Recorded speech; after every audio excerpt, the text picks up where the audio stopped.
হরে কৃষ্ণ। আজ পবিত্র অন্নদা একাদশী ব্রত। তো আজ আমরা শ্রবণ করব অন্নদা একাদশী ব্রত মাহাত্ম্য কথা। জয় অন্নদা একাদশী ব্রত মাহাত্ম্য কি জয়। এই ভদ্রাবতী কৃষ্ণপক্ষিয়া অন্নদা একাদশীর মাহাত্ম্য ব্রহ্মবৈবর্ত পুরাণে বর্ণনা করা হয়েছে। মহারাজ যুধিষ্ঠির বললেন, হে কৃষ্ণ, ভাদ্র মাসে কৃষ্ণপক্ষের একাদশীর নাম কি তা শুনতে আমি অত্যন্ত আগ্রহী। শ্রীকৃষ্ণ বললেন, হে রাজন, আমি সবিস্তারে এই একাদশীর কথা বর্ণনা করছি, আপনি একাগ্রচিত্তে শ্রবণ করুন। ভাদ্রের কৃষ্ণপক্ষিয়া একাদশীকে বলা হয় অন্নদা। এই তিথি সর্বপাপ বিনাশিনী। যিনি শ্রীহরির অর্চনে এই ব্রত পালন করেন তিনি সর্বপাপ মুক্ত হন। এমনকি এই ব্রতের নাম শ্রবণেই রাশি রাশি পাপ বিদূরিত হয়ে যায়। এই ব্রত প্রসঙ্গে একটি পৌরাণিক ইতিহাস রয়েছে। প্রাচীনকালে হরিশ্চন্দ্র নামে এক নিষ্ঠাপরায়ণ সত্যবাদী চক্রবর্তী রাজা ছিলেন। পূর্ব কর্মফল ও প্রতিজ্ঞার সত্যতা রক্ষায় তিনি রাজ্যভ্রষ্ট হন। অবস্থা এমন হলো যে তিনি নিজের স্ত্রী, পুত্র এবং অবশেষে নিজেকেও পর্যন্ত বিক্রি করতে বাধ্য হলেন। হে রাজেন্দ্র, এই পুণ্যবান রাজা চণ্ডালের দাসত্ব স্বীকার করেও সত্য রক্ষার্থে দৃঢ় নিষ্ঠা প্রদর্শন করেছিলেন। তিনি শ্মশানে মৃত ব্যক্তির বস্ত্রও কররূপে গ্রহণ করতেন। এইভাবে তার বহু বছর কেটে গেল।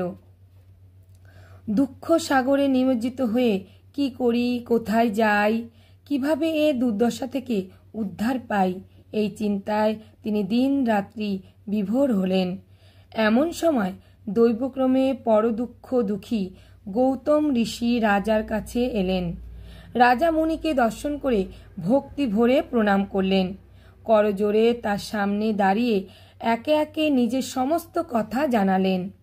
রাজা দুঃখের কথা শুনে মুনিবর বিষয়াপন্ন হলেন।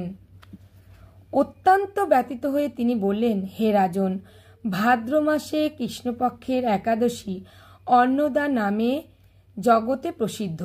আপনি এই ব্রত পালন করুন। এই ব্রত প্রভাবে আপনার সমস্ত পাপের বিনাশ হবে। আপনার ভাগ্যবশত আগামী 7 দিন পরেই এই তিথির আবির্ভাব হবে। ওই দিন উপবাস থেকে রাত্রি জাগরণ করবেন। এইভাবে ব্রত উদযাপনে আপনার সমস্ত পাপ ক্ষয় হবে। হে রাজন, আপনার পূর্ণ প্রভাবে আমি এখানে এসেছি জানবেন। এই কথা বলে গৌতম মুনি অন্তর্হিত হলেন। ঋষিবরের উপদেশ মতো তিনি শ্রদ্ধা সহকারে সেই ব্রত পালন করলেন। তার ফলে তার সমস্ত পাপ দূর হল। হে মহারাজ, এই ব্রতের প্রভাব শ্রবণ করুন। যথাবিধি এই ব্রত পালনে বহু বছরের দুঃখ ভোগের অবসান হয়। ব্রতের প্রভাবে রাজা হরিশ্চন্দ্রের সকল দুঃখ সমাপ্ত হল। পুনরায় তিনি স্ত্রীকে ফিরে পেলেন এবং তার মৃত পুত্র জীবিত হল। আকাশ থেকে দেবগণ দুন্দুভি বাদ্য ও পুষ্প বর্ষণ করতে লাগলেন। নিষ্কণ্টক রাজ্যসুখ ভোগ করে অবশেষে আত্মীয় স্বজন ও নগরবাসী সহ স্বর্গে গমন করলেন। যে মানুষ নিষ্ঠা সহকারে এই ব্রত পালন করেন তিনি শ্রী হরির চরণে ভক্তি লাভ করে অবশেষে দিব্য ধাম গমন করেন। এই ব্রতের মাহাত্ম্য পাঠ ও শ্রবণে অশ্বমেধ যজ্ঞের ফল লাভ হয়। হরে কৃষ্ণ। জয় একাদশী ব্রত মাহাত্ম্য কি জয়।